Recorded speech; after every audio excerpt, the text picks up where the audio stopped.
Hi, I'm Kristen, and I am a pregnancy coach that works with mamas all over the world, helping you go from anxious and overwhelmed to enjoying your pregnancy, preparing for a sacred natural birth, and giving your baby the beautiful beginning that you're dreaming of. Today, let's talk about how to improve your diet so that you have a healthy baby.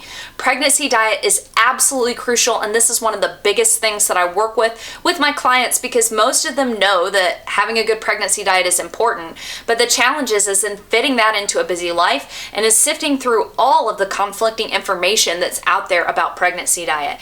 Your healthy pregnancy diet is literally the biggest and most important way that you can ensure your baby's health, not just through pregnancy, but actually throughout his or her lifetime. So this is really important. And the good news is it's something that you're in control of every day of your pregnancy.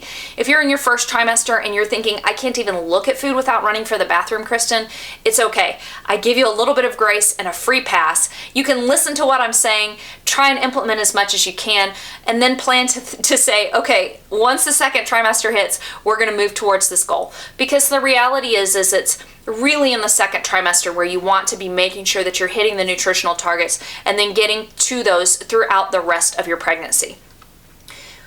Again, there's so much misinformation out there about pregnancy diet.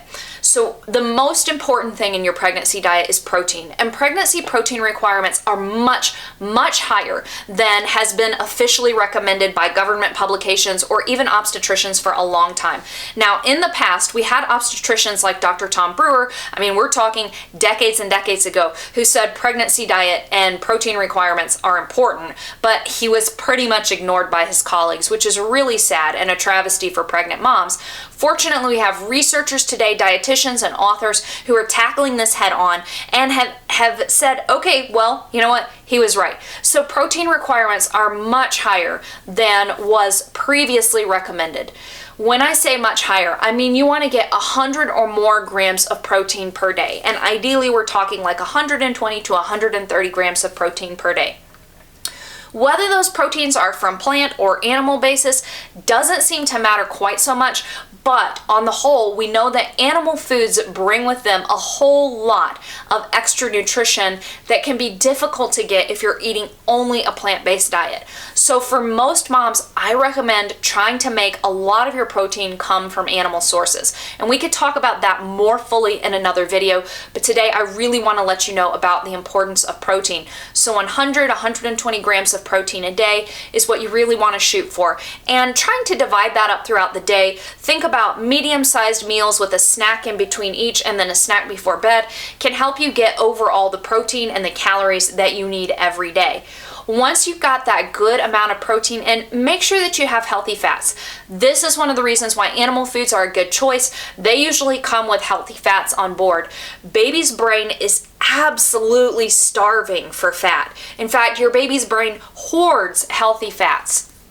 And healthy fats are really important to your brain too. One of the reasons why moms may struggle with postpartum depression today is that their levels of essential fatty acids and other healthy fats get really depleted during pregnancy because baby needs a lot and then baby hoards actually up to 10 times what he or she needs during pregnancy. And it can leave you depleted, and that can cause big problems for you postpartum when you're struggling with feeling that sense of depression or those baby blues. So getting healthy fats in pregnancy builds your baby's brain, and it helps boost your brain and give a protective effect as well. So plenty of protein, adding in moderate healthy fats. You don't need to go overboard, and we're not talking about like French fries or grease or anything like that, but healthy fats. Getting in plenty of fruits and veggies is important. Once you've got your protein and some healthy fats, fill in the rest of your plate with fruits and veggies because those are going to give your baby those micronutrients that are really beneficial.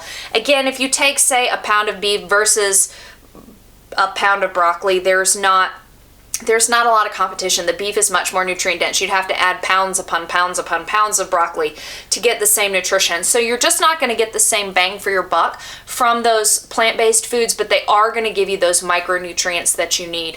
And so they're really important to get in. Plus, they help satiate. Now, protein is really satiating, so that's going to help you feel full. And then the healthy fats add some satiety as well. But then you want to get in those plant-based foods. And then the next thing to have and add in there is carbs. Because what happens to cause a lot of pregnancy weight gain, which isn't really the point of pregnancy diet anyways, and I've talked about that in other videos, and I don't have too much time to go into it right now. But controlling weight gain is not the goal of diet.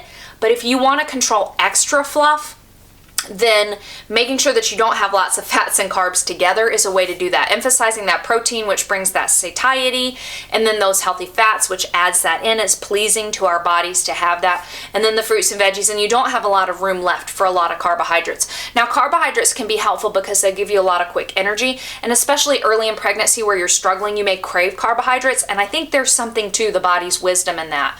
But once you get past that point, protein, fat, veggies, and then add in a little bit of carbohydrate on the side, and that's good for you and good for baby. A particularly good carbohydrate would be to have, say, a baked potato, because it also has a lot of potassium in it, and that sort of thing is really important for you and your baby. Salt all of your food to taste, because salt is one of the things in concert with protein that helps to create osmotic pressure in your blood, which allows your blood supply to expand. It needs to expand by about 60%. That starts in the second trimester and peaks about the end of the second trimester. 28 weeks to 30 weeks, your blood volume expansion needs to have reached about 60% more blood.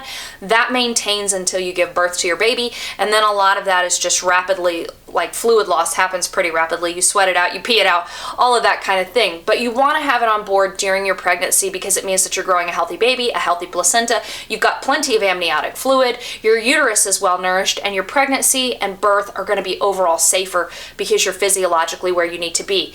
Also, all of these measures help grow a vibrant, healthy, strong baby who is the perfect weight, and they give your baby's body the right cues so that genetically your baby will be predisposed to greater health, not just in infancy, but throughout his or her entire life.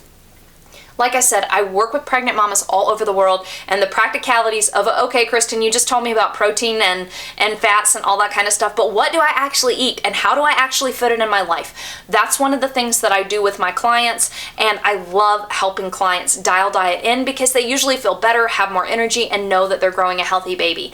I'm also right there beside you as you prepare for your birth, as you sift through the evidence and decide what you want, and as you do that emotional and spiritual preparation to be ready for having your baby naturally, and also for this entire transition to motherhood.